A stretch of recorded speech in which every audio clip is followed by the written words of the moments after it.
All right, we are back with Denielle, and you have an impressive background, Denielle. We talked about that. We have an impressive background, and I mean, international education. Um, I mean, Europe, U.S. I mean, you've been around. You've got a background where you combine strategy, you combine leadership, you build teams, you build coalitions. You talked about McKinsey's mandate, if you will, to dissent, things of that nature. Tell us a little bit about how you've evolved in your career, and are you at the point where this is what I always wanted to be when I grow up? Well, it's interesting. I mean, I'd say my career is half accident, half intuition. The core principles of what I've wanted to do have always been there, but the manifestations of those principles are different than what I imagined. When I was growing up, I wanted to be a journalist, sort of join the third sector and hold organizations accountable for their impact in the world. And I think, I've certainly done that over the course of my career, but maybe not from the places I would have expected. A lot of my work is from inside of those institutions, which I think is an equally important place to work, really to understand the incentives that drive and motivate decision making inside of the institutions that are having the biggest impacts. But I also kind of pivoted through the course of my career between being inside those institutions and then working outside of them and going into the field where those impacts are actually being most palpably felt, and working kind of on the ground. So did I know what I wanted to be when I grow up, and would I be doing this? My grandfather, to the day he died, used to say, "I still don't know what I want to be when I grow up, and I hope when I'm 90, I'm still saying that." Yeah, my grandfather used to say he doesn't want to hang around all the old people. He wants to hang around just the young people. Yeah, yeah. Now I kind of get what he means. So you do what's, I guess you call it the social impact strategic consulting, correct? Yes. We talk to clients a lot about, especially in these days when you got sustainability and environment, et cetera, et cetera. A lot of, especially younger people, which I love, are looking and make decisions on joining people. You don't join companies, you join people who believe in what they believe in, and want to have an impact on the world and themselves, et cetera. How do you um, how do you get buy-in? How do you get them, number one, to retain you, and how do you get them to have buy-in from their employees, get their employees engaged in what they're doing, to to get the result that they want, which isn't just about making money, but to get the result that they want. How do you handle that whole process? So I think it depends. It depends on the organization. It depends on the individual. I think at an individual level, we are all, to some extent, inspired and motivated by purpose, especially increasingly today in younger generations in our work.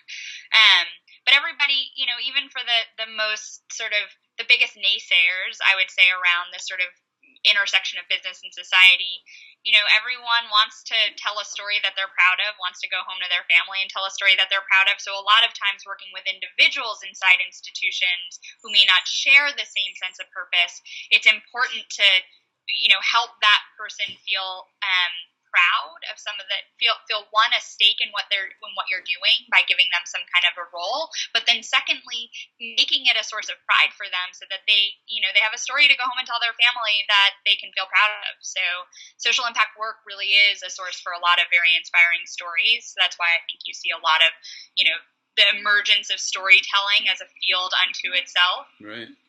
So that's on an individual level. I would say at an institutional level, it depends. Some companies, if I look at just the private sector, some companies are much further along in thinking about what it means to truly be a triple bottom line actor that fully understands the true impacts of your business. And so a lot of companies are really wrestling with what that means and how to ensure that their impacts are being stewarded in a way that is intentional and not just kind of a side effect of how they do business. And then there's the other end, and unfortunately that's a small group of institutions, but everyone is kind of wrestling with this.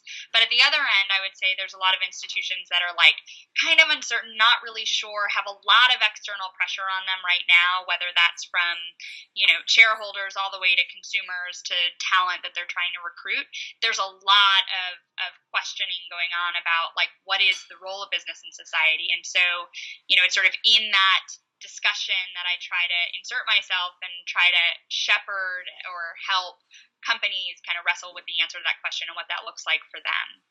Yeah, because if I do a lot in clean tech, renewable energy, sustainability, et cetera, et cetera. At the beginning, when all that started, I remember it slowly became they named their head of PR their sustainability person, but the thing was just to show that they were in a sustainable company or they believed in the environment, if you will.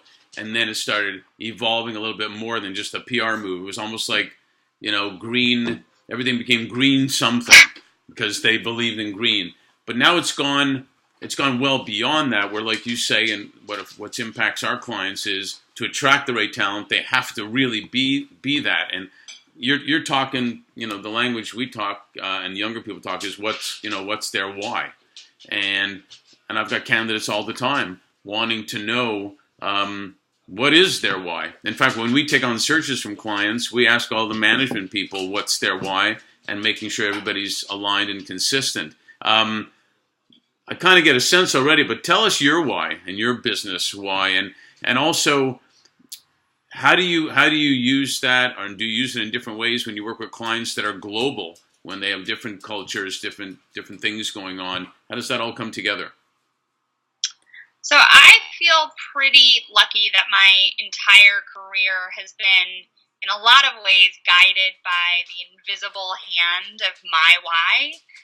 So it wasn't always something that I was completely conscious about, but certainly unconsciously, I have only been motivated by my why. And by that I mean, like, even as a child, I've always had a very strong sense of justice and was drawn to the underdogs and fighting for the underdog.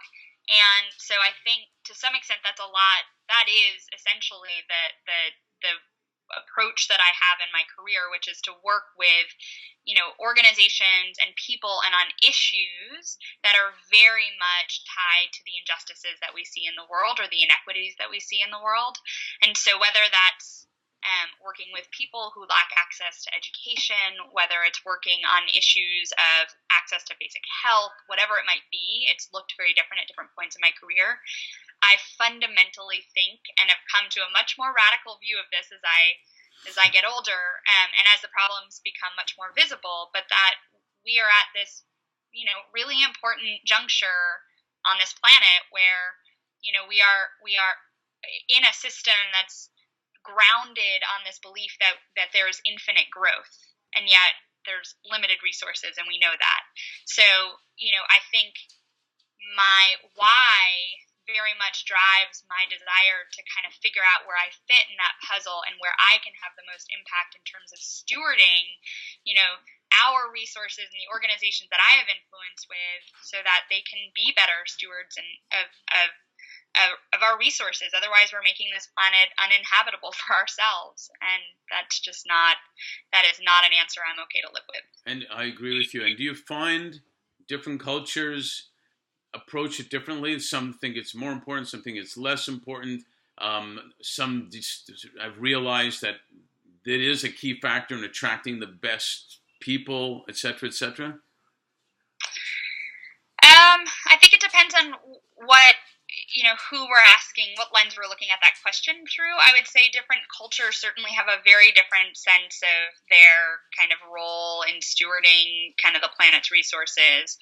There's I've lived in countries where community, a place like Thailand, community and family is very essential to the way that they think about their sort of place in society and their place on the planet. In America, I think we're much more individually motivated. So So yes, I think there are cultural differences in the way that people think about their responsibility to this planet and to each other.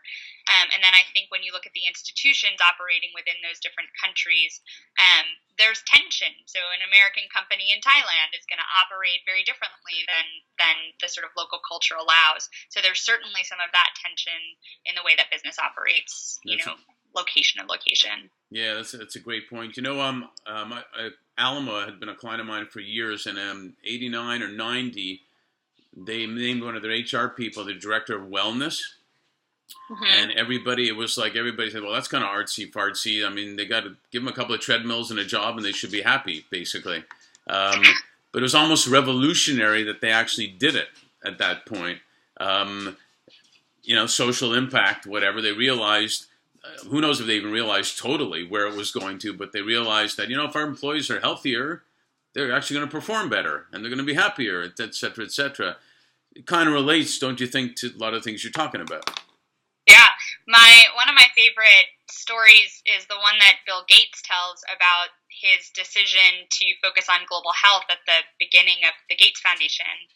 And he had some of his staff go off and figure out, how do we get control of the population challenge, which is the challenge he saw as being the biggest problem for the planet.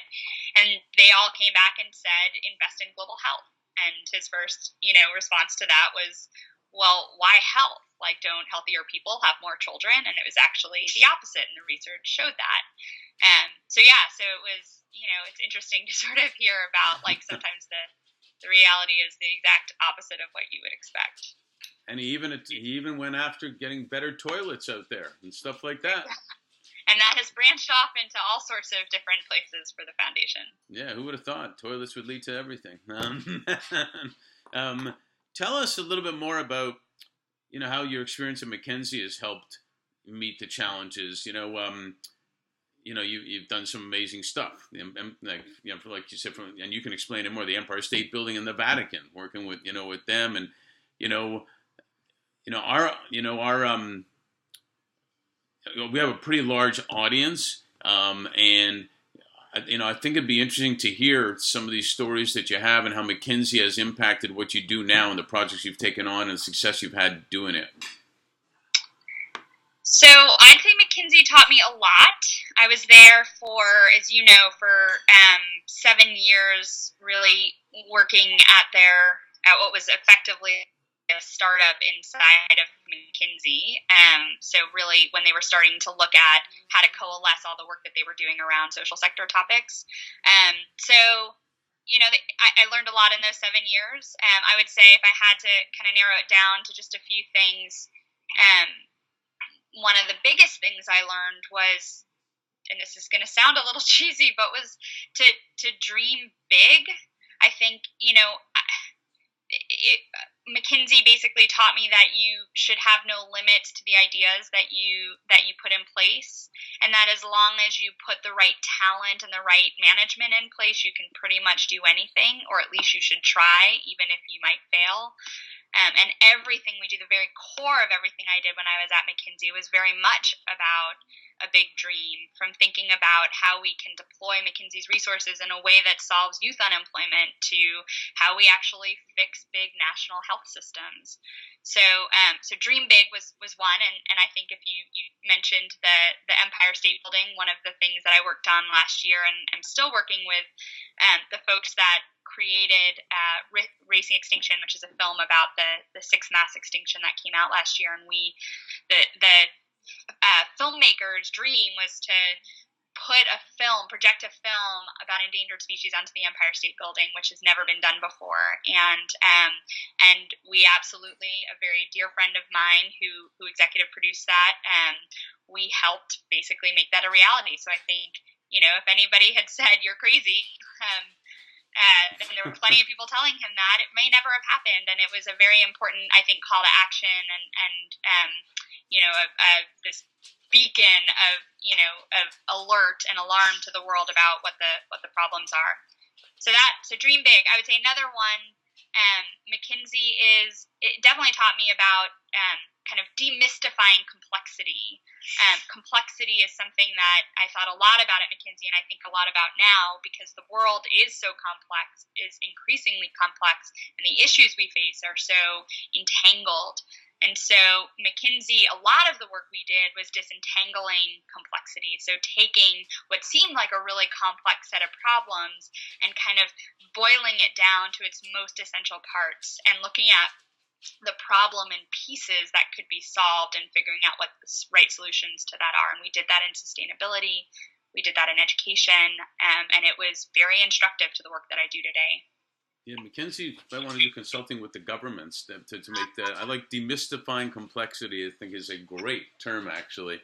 Because sometimes we get so caught up in that. Now, speaking of dreaming big, was it the Vatican that garnered 6 billion impressions? Was that the project? So the Empire State Building got 1 billion impressions, and we did the same thing on the Vatican a few months later, and that it was during COP21, and it got 6 billion impressions. That is dreaming big. Nice job for sure. That's great. So, a couple of personal questions. These are like 1 to 3 to 5 word answer type of things. Do you have a pet? I do not. Okay, No pets. I got 3 if you want to borrow one. I grew up with cats. Okay, that's good. I just travel too much these days, so I can't be a good mother to my pets. I know the feeling there. Do you have a favorite activity or sport? I love snowboarding. I'm a winter gal, which a lot of people think is very odd, but I love snow and any excuse to get on the mountain. So that would be my favorite. Well, I'm from Montreal originally, but I prefer visiting winter now versus living in it, but that's just me. Do you have a favorite movie or TV show or anything like that? I have a lot. I'm in the process of working on a few different films, so I've been watching a lot of movies. One of my favorites is Cinema Paradiso. I mean, obviously a classic just because the power of the film to inspire, and a lot of the way that I think about my work today is how, film and media is a very important tool, if you will, to helping people dream big, think about, inspire people to change. And so that film is at its heart about the core and power of film. Yeah, it's a great choice. I've been involved in film also for a bunch, and I have a friend who does a lot of films, and one of the projects we're involved in is Hidden Tears Project, which raises awareness for child trafficking and things of that nature, which is not inspiring, but it's inspiring to fight it, if you will. And so I agree, there's major impact. How about music, food? What do you like? I'm a big foodie. I live in New York, so grew up on every type of cuisine imaginable. But I am definitely I would say my last supper would probably be Thai, Isan food from Thailand. Good choice. Thanks so much for sharing all that. Yeah.